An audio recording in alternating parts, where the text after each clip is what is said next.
Welcome back to People, Passion, Power with Jason Martin. Our guest today is a longtime friend of mine, Katie Jefcoat. She's a best-selling author. She's a mom. She's a motivational speaker.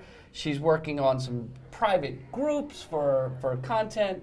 Tell us about you, Katie. I know about you, but tell these guys about you. So much. I'm just a regular girl. I really am. I grew up in a small town of 2,006 people in the middle of a cornfield in Minnesota. I followed my passion and my dreams to becoming a lawyer, which led me to Washington, D.C., where I was a patent litigator, a federal court trial attorney at one of the big firms here in the city. And then about a little over 10 years ago, stepped away, blew that all up, and was like, you know what? There's something different for me. So in a nutshell, it just, I'm just like everyone else, just trying to, get through the day. Just trying to figure it out. Yes. You blew it up 10 years ago. So your dream that you chased and accomplished and then said, no more, I'm good. Is that right? Yeah. It's all I ever wanted to do. I was 7 years old the day that I decided that I would be a lawyer, and I never changed my mind. I was in a grocery store with my mom, and we were in line paying for groceries, and my mom turned to me and asked me to distract the woman behind us in the grocery store aisle, and as she paid. And as I did that, of course, I realized that my mom was paying for food stamps. And at that moment, I realized that not only was she paying for food stamps and she was embarrassed, but we didn't have enough money to eat, and I was helping her keep it a secret. At 7 years old, you were able to process that. And I did, and I remember quickly walking to the car. My mom was so embarrassed. We walked to the car faster than we ever had and piled in the groceries as quick as we could. And I remember thinking, I will never feel this way again. And at 7, I didn't know. I could either be a doctor or a lawyer, because that's all I knew. And I was never going to be a doctor because I don't have that much compassion. I don't really like to touch people, like blood. None of that seemed like a good idea. So I just thought I'd be a lawyer. Lawyers make money. I'm going to make money, and that's all I'm ever going to do.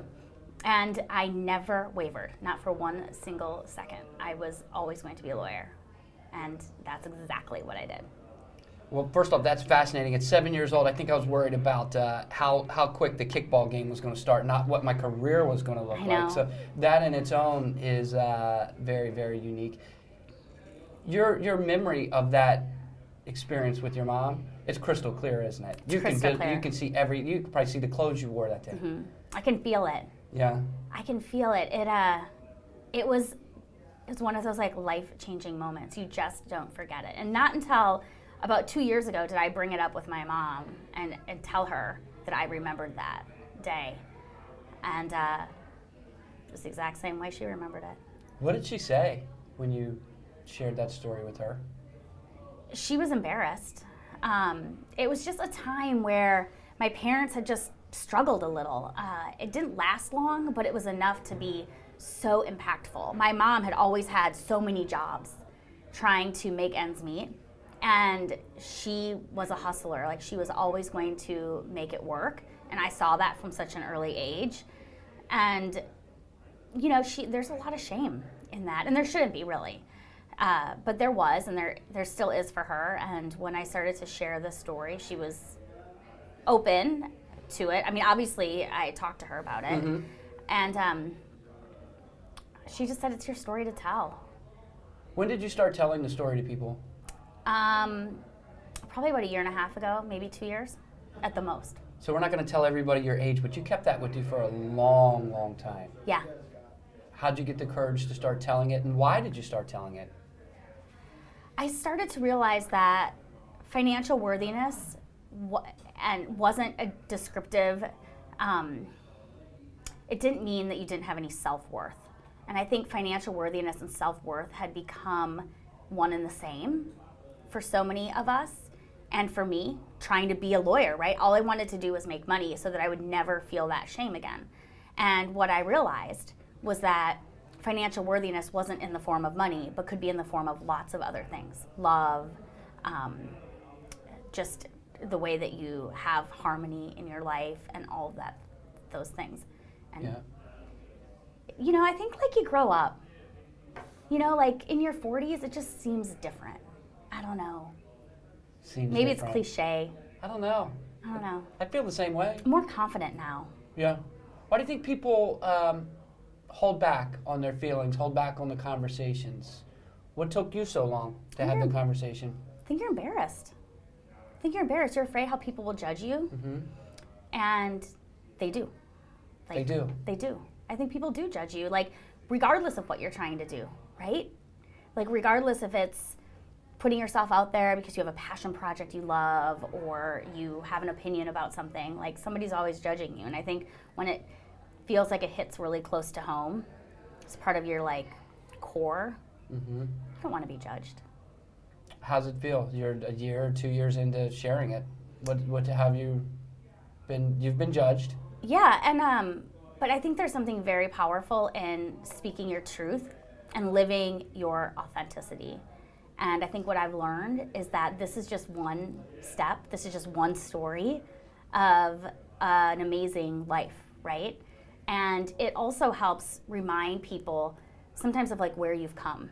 Because I'm a futurist. I love to like think in the future and like just plan all the things and dream the big dreams. And sometimes I forget to look at like where I've come and how it's all kind of happened. Like really just have some time for that. So for me, it's been good to reflect, and then also just there's a human element that like we're all in this, you know? Yeah. We're just all in this thing. You're just on a personal growth journey, aren't you? Yeah, and I think that's fun. Yeah. I think that's super fun. I think that's inspiring. I think it's, I don't know, like it's so enlightening. Yeah. So 10 years ago, you made the decision to no longer pursue the career that you decided to do when you were 7. Who does that, by the way? I guess you do. I know. Good for you. Were you nervous about the decision? I mean, I know you've got kids. I know you very well, so it's a partial family decision. But that's a big decision to make. Yeah, it's a big decision to make. So I don't know if I've ever shared this, but talking about this financial stuff, it was a big decision for me. My husband has always been like, we're the Jefcoat enterprise. Everything is the same. Doesn't matter who makes the money. Like we all kind of do all of the things. But giving up that financial piece was a big deal for me. As a trial attorney at a big law firm, that's a significant income, going from that to zero. So one of the things that was really important to me, which will sound completely insane, is I wanted my husband to pay off my student loan debt. It was the lowest interest. It was like 3%. It's like one of those financial decisions that you should never pay that off first. Right. But it was the one thing you can't, get rid of in bankruptcy. If something were to happen to our marriage, like I would still be stuck with it, but I'd have no income. For whatever reason, it was like if we can just pay off my student loan debt, then it will alleviate this, this tension, this like heaviness of the decision. Yeah. And so that's what we did. I mean, it was a no-brainer, but I don't know. That was the thing. That was it. That was it. This is going to seem like a strange question to you, but I'm dying to ask it because I often wonder, and we don't ask this type of question a lot. I feel like I'm setting you up for something big, but so let's say you made the decision and it had an impact financially on your life. Oh, yeah. But not a dramatic impact on your life. What if it had a big impact on your life and you had to change your whole style of living? I know you had to make adjustments, but what if it had a huge impact? Would you still make the decision to do what you did? I absolutely would have, but I'm sorry, maybe I'm making some assumptions too. It might have had a bigger impact than I gave it credit for. Yeah, no, I mean, look, we were a 2-income household, both lawyers at big law firms in the city. I mean, it was an impact, no question. But I don't know, I don't care about the stuff. So like the mortgage, the cars, the things that cost the most money if you're looking at like your family finances, like that stuff doesn't matter to me. So it could have gone either way. I mean, it just wasn't, it didn't really matter. The decision was so important and so aligned with where we knew we needed to go in raising this family that the things that we would have had to do to make those changes didn't matter.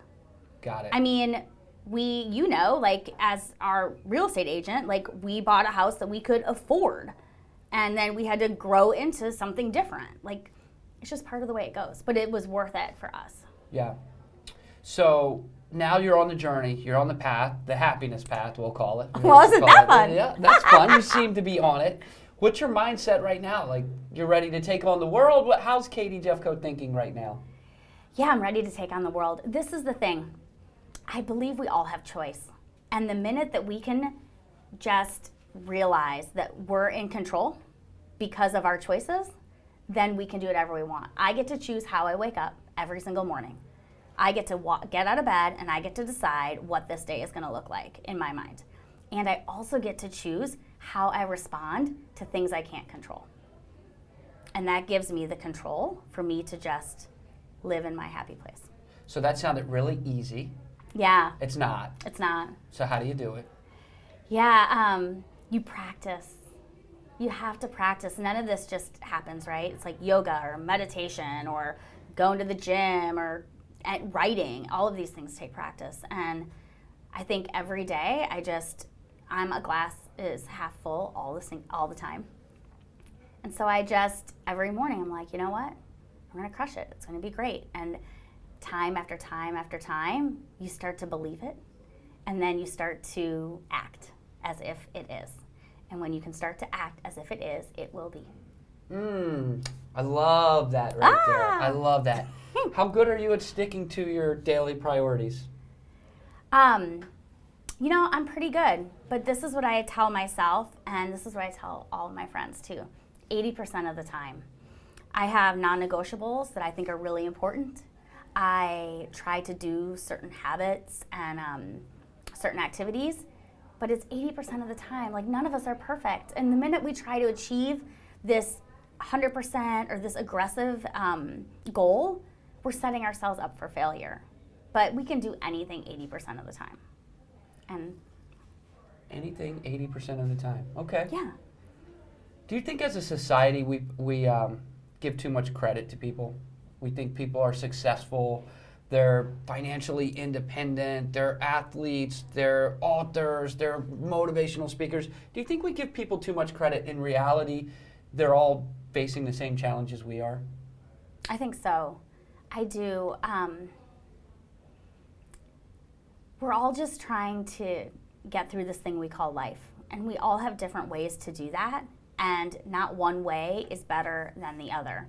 I kind of look at this whole scenario of all the things that I teach and all of the things that I try to share with the world and add value as a smorgasbord. Like, this is your cafeteria. Pick what works for you and take some baby steps and just do that. Right? Yeah. Like, so you're starting to have a real impact on people's lives right now, aren't you? I mean, I'm starting to. I hope to. I mean, that's what lights my hair on fire. Mm-hmm. That's what lights my hair on fire. How can I share what works for me? How can I impact you? How can I build my philanthropic efforts? Like, that stuff lights me up. Can you describe the feeling you have when you know what gets you really, really excited and you're moving in that direction? Because I'm not sure everybody gets to experience that in life. Yeah, I think comes with peace. It's this crazy feeling for me when you're in complete alignment, when you know this is what you want and that this is working, when you have this flow, right? Like, everyone has probably at some point maybe been in a flow, whether it's exercise or you're writing and like time just passes and you have no idea what happened, but you're like in your zone of genius and you're just like, the time's just passed, that flow. And so when you can find that, that's like your desire zone, right? That's the time when you're like, oh yeah, I get that. And so I love that. I love to do that. And for me, because I'm a people pleaser, I love to hear how it's impacting others. So when people use the hashtag intentional margins on social media and I'm like, she's crushing it, or I don't even know who that person is and they're using it, like, that stuff lights me up. I love that because it shows that, like, this is working for people, and I love to see that happen. It's fascinating to me. We have guests of all different backgrounds and different types of people. When you get to the sweet spot of the guest of like what really gets them excited, you can see it, you can feel it, and you can hear it. Mm-hmm. What takes us so long to even be thoughtful enough to get in the space of like, why don't I just go after that? Why does it take us so long to pursue happiness in that way? I think because we don't have enough time to be with ourselves. I think sitting with yourself and really like digging through that, it takes a lot of time. And it's not just like one day for 5 hours. It's like day after day after day, like chewing on it and thinking about it and writing about it. I mean, when I came up with this concept, intentional margins, it took almost a year of like, I knew that this is what I always did, and I knew the application of it, but I didn't have the words to describe it. Okay. And people, when we're like hustling, we're doing all these things, who has time, right? So it's like making that time a priority so that you can find your passion. That's dedication. So describe intentional margins for me. So intentional margins is a buffer of space and time to create harmony between your to-dos and your priorities. So what happens is two things. One, we try to find balance, and we're always striving for balance and never achieving it because balance is so unachievable. But if we start to think about harmony, we can start to figure out how to achieve that, which is a lighter kind of case of balance. It's the 80%. It's the yin and the yang. When they're together, they're in harmony, but when they're apart, they're completely out of balance, right? So it's over time. So it's harmony in the day or the week or the year, not the minute and the hour. Like trying to find balance in your day when one day you're super busy with the kids and one day you're super busy at work, like there's never any balance. It's not even, and it shouldn't be. It should just be in harmony. So that's the first step, and I'm thinking about this. And then it's this to-do list is like the hamster wheel. We've all felt it. Like the day you get done with the day and there's more things on your list than when you started. And you're like, I can't even get off this hamster wheel. I can't even think about doing anything for myself. I can't do that. I can't, write a book or figure out how to get my dog to walk on its leash or meditate for 1 minute a day. I can't even exercise because I've got all these things on my to-do list and I'm never going to get done. Well, that anxiety you carry with you, right? Like I know what it feels like to go to sleep at night and be like, I'm so overwhelmed. I have so much anxiety. It feels so heavy. But then if you can identify your priorities and include those in your non-negotiables, in your calendar, in your day, in your year, that's where the life is. That's where all the meaty part of life, all the good stuff. That's the harmony part? Yeah, that's like the margin. That's what we all want, right? We all want to be, playing kickball with our kids or having a cup of coffee with a friend or doing what lights our hair on fire, knitting, whatever. Yeah. Like if we don't make time for that, we're going to look back at our life and wish we had. So let's do it now. Now. I got a million more questions, but tell me what's going on with you right now. Tell me about the book, the title, where we can find it. The book is called Women Who Impact. If you put my name into Amazon, it'll come right up. And I have a chapter in that book. I co-authored it with 20 other amazing women. And it's a book of inspiring stories. The community is what I've created, and that is an online, it's the coziest virtual coffee shop on Facebook. That's what it's called? Yeah, it's the coziest virtual coffee shop. Okay. And it is the coolest community because it's only open a couple times a year because I truly believe community is in our DNA. And we all yearn to belong. And when we can just be in community and show up as we would if we were sitting around a beautiful table in the middle of a coffee shop, that's when all the magic happens. So we do a virtual coffee shop on Facebook, and everything can be found on my website at katiejefcoat.com.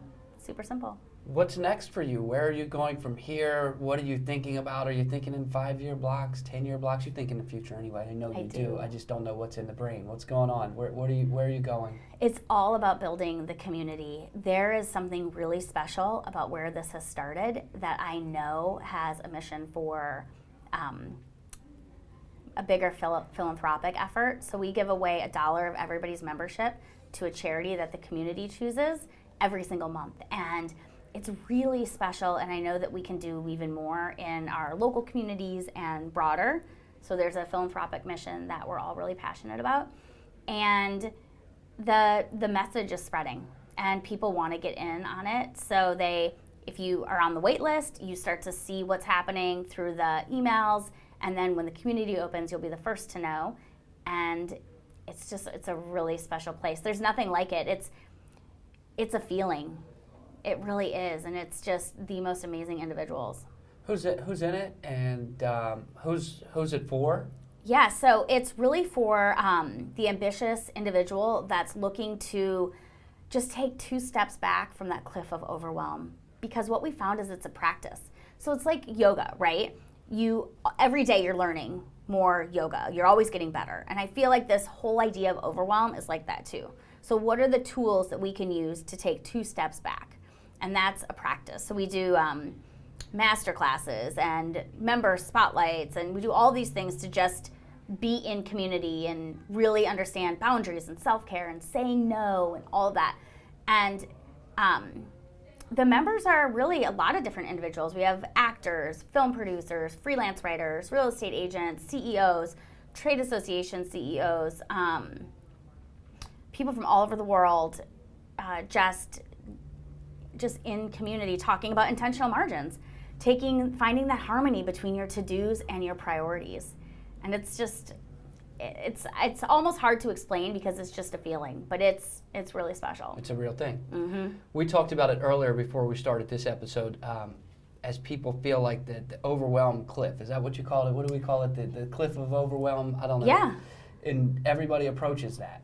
Absolutely. You can't not approach it, especially as like an American in today's society. Some people approach it every day. Some people approach it every week, every season, every hour. You just never know. And that's finding the tools to just take a step back. And, it's also like knowing that you have your people. So finding your tribe, your people, the people that are going to be there no matter what. So if I'm going to jump out and do this scary thing, I have someone in this community that's going to be like, I've got you, you've got this. And if it's not perfect, we're still going to be here. And it's also accountability. Like if you say you're going to do 10 push-ups today, we're going to ask you, did you get your push-ups done? If that's part of what you want, like you put it out there, we're going to come back with accountability. So it's just that kind of thing that just, I don't know, there's something really special about it. It's not a how-to, so it's not advice, blah, blah, blah. Like nobody's like telling you what to do. Yeah. Because that's not what we do if we're sitting around a table at Starbucks. We're not telling our friends like, oh, do it this way, do this, do this. We're just being like, yeah, that sounds great. Go after it. So this started, even the community for you, it started with you just asking yourself some questions, didn't it? Yes. Mm-hmm. And then it continues to evolve, and then I assume you're reaping the benefits of the community. Like you're training your brain and yourself right now. As we're talking about it, as you're conveying it to the world, your mind is receiving it, mm-hmm. and you're training your mind, aren't you? Absolutely. Everyone is still on this, path of working through this. I'm no different. I'm not the expert. I'm just another community member, another friend that you would just bump into at your local coffee shop, chatting about things that matter to us.